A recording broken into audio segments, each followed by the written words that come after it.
The security camera footage was crystal clear. A janitor fast asleep in the billionaire's bed. The silk sheets rose and fell with each breath. But what the billionaire did next, nobody could have predicted it. Not the staff, not the media, not even his own family. This is a story about secrets, sacrifice, and a discovery that changed everything. If you love stories that restore your faith in humanity, hit that subscribe button right now. You won't regret it. Let me take you back to where this all began, 6 months earlier. James Carlson was the kind of rich that most people can't even imagine. The kind where you own 17 cars but only drive 2, where your watch costs more than a house, where people know your name even if they've never met you. He built his empire from nothing, a tech company that started in a garage and grew into a giant. Now, at 42 years old, he had everything: mansions across 3 continents, a private jet, respect, power. But here's what nobody tells you about climbing that high. The view gets lonely. Carlson's days blurred together. Morning meetings, conference calls, investor presentations, numbers on screens, contracts, more numbers. He'd wake up in hotel rooms and forget what city he was in. He'd sit in his office, surrounded by people, and feel completely alone. His mansion in Beverly Hills had 43 rooms. He used maybe 5 of them. The rest sat empty, cleaned weekly by a staff he barely noticed. They were ghosts to him, invisible people who kept his world running while he focused on the next deal, the next billion, the next achievement that would surely fill the emptiness inside. It never did. On the night shift, while Carlson traveled for business, the mansion belonged to the cleaning crew. 5 people who scrubbed, polished, and maintained a house bigger than the apartment building where most of them lived. Among them was a single mother named Olivia Mitchell. Olivia was 34 years old. Her hands were rough from years of scrubbing floors and washing dishes. Dark circles lived permanently under her eyes, the kind that come from working 2 jobs and raising 2 kids alone. She'd been cleaning wealthy people's homes for 12 years, ever since her husband walked out when their youngest was just 6 months old. She never complained, never asked for more, just did her job, collected her paycheck, and went home to her 2-bedroom apartment where her kids were waiting. But Olivia had a secret. Every Tuesday and Friday night, after the rest of the crew left, Olivia would walk up the marble staircase to the master bedroom. She'd look around to make sure she was alone. Then she'd lie down on James Carlson's bed, not under the covers, just on top, just for 20 minutes. She'd close her eyes and let herself imagine, just for a moment, what it felt like to be someone who slept in a bed like this. Someone who didn't worry about rent. Someone whose back didn't ache from standing all day. Someone who could give her children everything they needed without choosing between groceries and medicine. Then she'd get up, smooth out the wrinkles, and get back to work. She'd been doing this for 3 years. Nobody knew, nobody suspected. It was her small rebellion, her tiny piece of comfort in a life that offered very little. Until the night everything changed. Carlson's trip got canceled. A deal fell through. He came home 18 hours early, frustrated and exhausted. It was 2 in the morning when his car pulled into the driveway. The house was dark except for a few lights the cleaning crew always left on. Carlson assumed they'd already left. He walked through the empty halls, his footsteps echoing off the marble floors. He climbed the stairs to his bedroom, already thinking about sleep.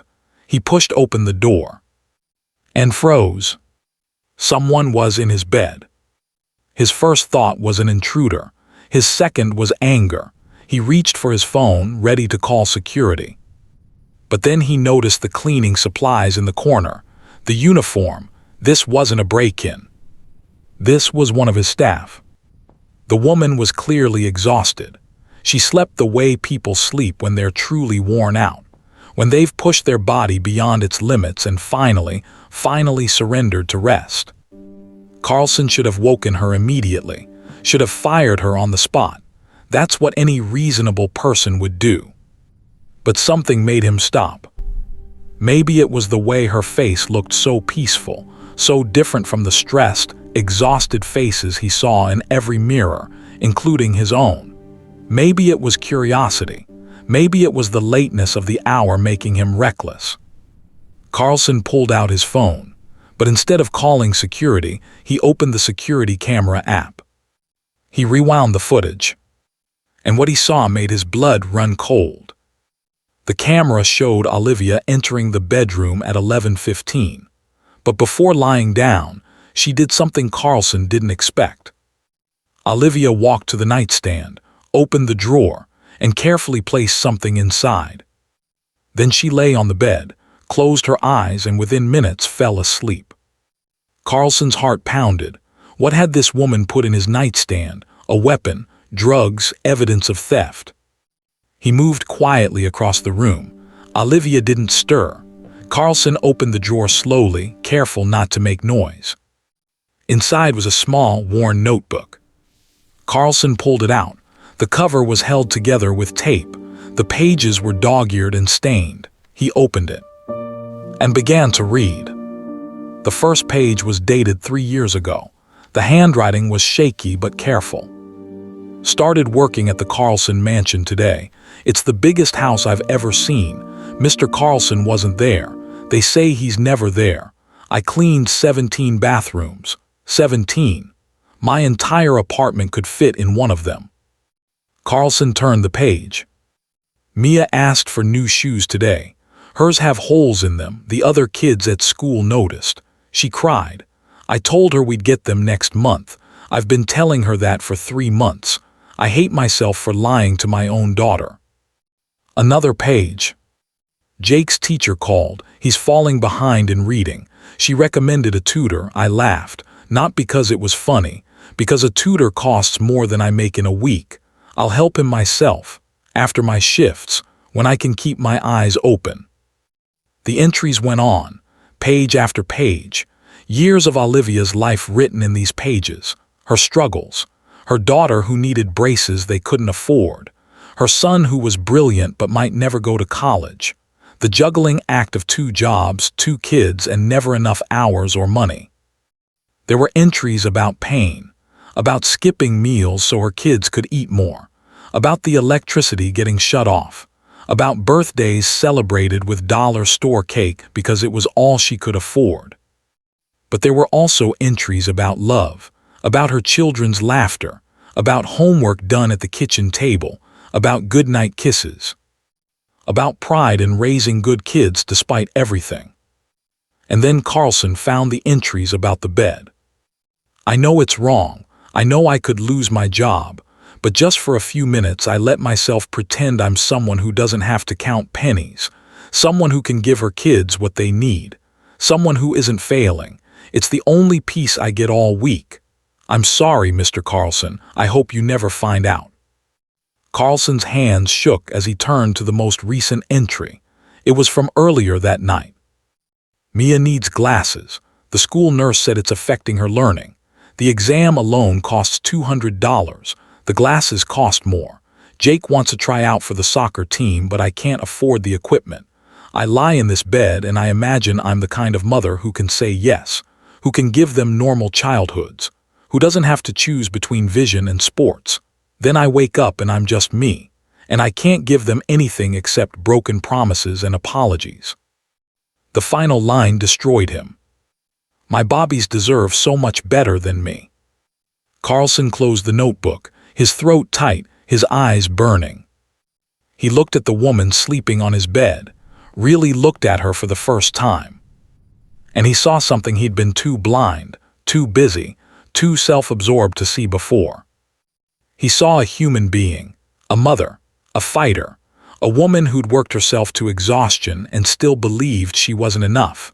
A woman who wasn't stealing or scheming, just borrowing a few minutes of comfort in a world that offered her none. A woman who was invisible. Just like Carlson felt invisible despite all his wealth, different problems, same loneliness. Carlson stood there for a long time, the notebook in his hands, watching Olivia sleep. Then he made a decision that would change everything. Carlson left the bedroom quietly. He went to his office and didn't sleep. He spent the next 4 hours making phone calls, sending emails, and putting a plan into motion. When Olivia woke up at 5 in the morning, panic hit her immediately. She'd overslept. The sun was starting to rise. She jumped off the bed, frantically smoothing the sheets, her heart hammering in her chest. She grabbed her supplies and rushed toward the door.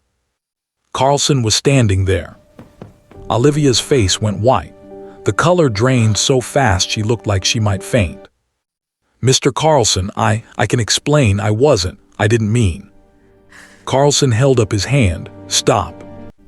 Olivia's whole body trembled. This was it. She was fired. How would she feed her kids now? How would she pay rent? What would she tell Mia and Jake? "I'm sorry," Olivia whispered. "Please, I need this job my kids need." "Olivia," Carlson's voice was gentle, "I'm not firing you." Olivia blinked, confused. "You're not." "No," Carlson held up the notebook. "I read this. I hope you'll forgive me for invading your privacy, but I needed to understand." Olivia's eyes went to the notebook. Her most private thoughts, her deepest shames, her failures as a mother, all exposed. Tears started rolling down her face. "I'm so sorry. I know it was wrong. I just wanted to feel." "Like you were enough," Carlson finished. Olivia nodded, unable to speak. Carlson took a breath. "Olivia, I need to tell you something, and I need you to listen carefully. For the last 10 years, I've been so focused on building my company, on making money, on being successful, that I forgot something important. I forgot that the numbers on my bank statement don't mean anything if I'm not using them to make a real difference. I've been living in this massive house, surrounded by luxury and feeling empty. You've been working yourself to death, giving everything to your children and still believing you're not enough. That's not right. That's not how the world should work." Olivia just stared, not understanding where this was going. "Your children," Carlson continued.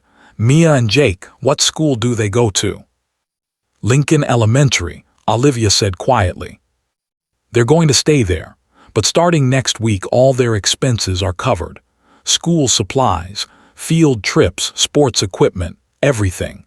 Mia's going to get her eye exam and glasses, the best ones available. Jake's going to have everything he needs for soccer." Olivia's legs almost gave out. "What?" "You're going to get a call today about your apartment. An anonymous donor has paid your rent for the next 5 years. You're also going to get a job offer from one of my companies. Better hours, triple your current pay, full benefits, health insurance for you and the kids." "Mr. Carlson, we can't accept." Carlson stepped closer.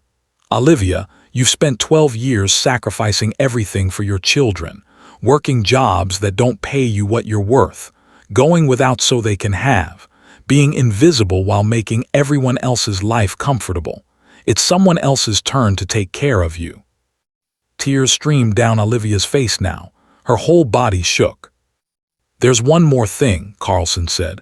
"I'm starting a foundation for single parents who are working hard but barely surviving, parents who are doing everything right but still can't get ahead. I need someone to help me run it, someone who understands that world, someone who's lived it, someone with the biggest heart I've ever seen."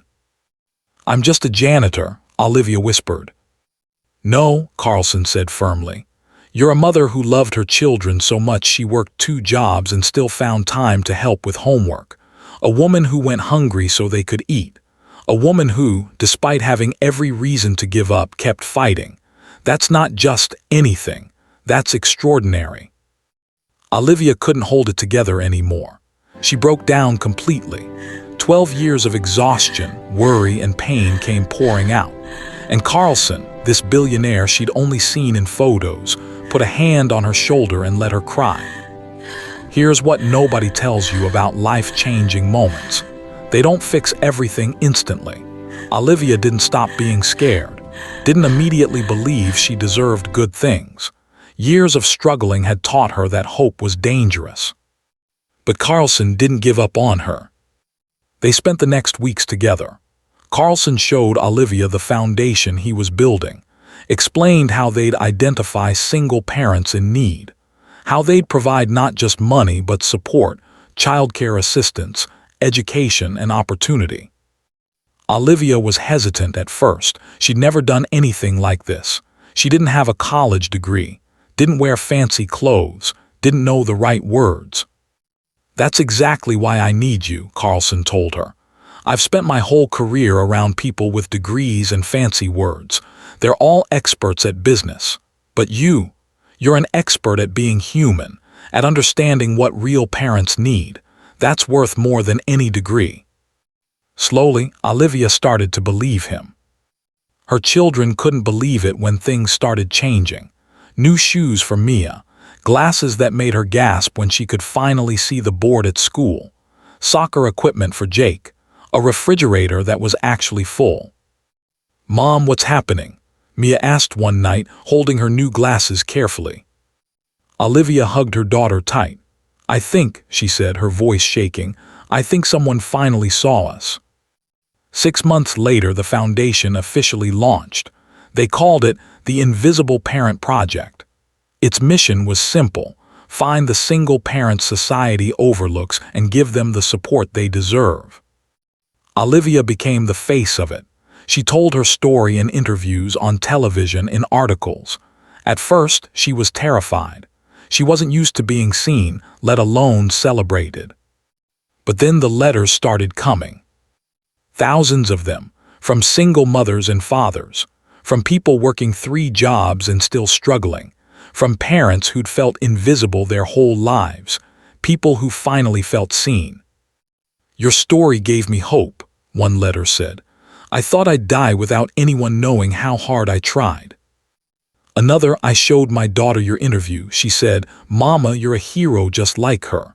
I haven't stopped crying." Olivia read every single letter, and for the first time in her life, she understood that her pain, her struggle, her invisible years hadn't been meaningless. They'd given her a perspective that could help millions. The foundation grew quickly. Within a year, they'd helped over 5,000 families, paid medical bills, covered childcare, provided job training, created scholarship funds. Carlson stepped back from his company. He realized he'd spent years chasing success in the wrong places. The real achievement wasn't in his bank account. It was in the lives he could change. He and Olivia became close friends, not employer and employee. Friends, they'd have coffee together, share stories, laugh about how strange life was. "You know what's funny?" Carlson said one afternoon. "I thought I had everything, but I was just as invisible as you were. Nobody saw me. They saw my money, my success, but not me." Olivia nodded. Maybe that's why this happened. Maybe we both needed to be seen. 2 years after that night, on a rainy Tuesday afternoon, Olivia got a call from Jake's school. There'd been an accident. A car had run a red light. Jake had been crossing the street after soccer practice. The hospital waiting room became Olivia's entire world. Carlson showed up within 20 minutes. He sat beside her, held her hand, and waited. Jake survived, but the injuries were severe. Broken bones, internal bleeding, weeks of recovery ahead. The medical bills were astronomical, but that wasn't what broke Olivia. It was the guilt. "I should have picked him up," she sobbed in the waiting room. "I was at a foundation meeting. I let him walk home. I wasn't there." Carlson squeezed her hand. "Olivia, you can't blame yourself. For years, I was always there. Every pickup, every drop-off, because I had to be, because I had no choice. And the first time I'm not there, the first time I'm doing something else, this happens. That's not how this works." "Isn't it?" Olivia's voice cracked. "Maybe I was supposed to stay invisible. Maybe trying to be more than that, trying to matter, that's when everything falls apart." The accident changed something in Olivia. Even as Jake recovered, even as he got better and came home, she couldn't shake the guilt. She started pulling back from the foundation, started questioning everything. Carlson watched his friend slip away into darkness and felt helpless. One evening, he asked Olivia to meet at the mansion. They sat in the same bedroom where this all started, where Olivia used to steal those few minutes of peace. "I need to tell you something," Carlson said, "and you need to hear it." Olivia waited, her eyes hollow. "That notebook you left in my drawer changed my life, but there's one entry I keep going back to. The one where you wrote that your Bobbies deserve better than you." Olivia flinched. "You were wrong," Carlson said firmly. "Your children don't deserve better than you. They deserve you, the real you, the you who fought for them every single day, the you who went without so they could have, but also the you who deserves to be more than just their mother, the you who has value beyond sacrifice." "But Jake is alive because you taught him to be careful, because you raised a smart, wonderful kid. The accident wasn't your fault.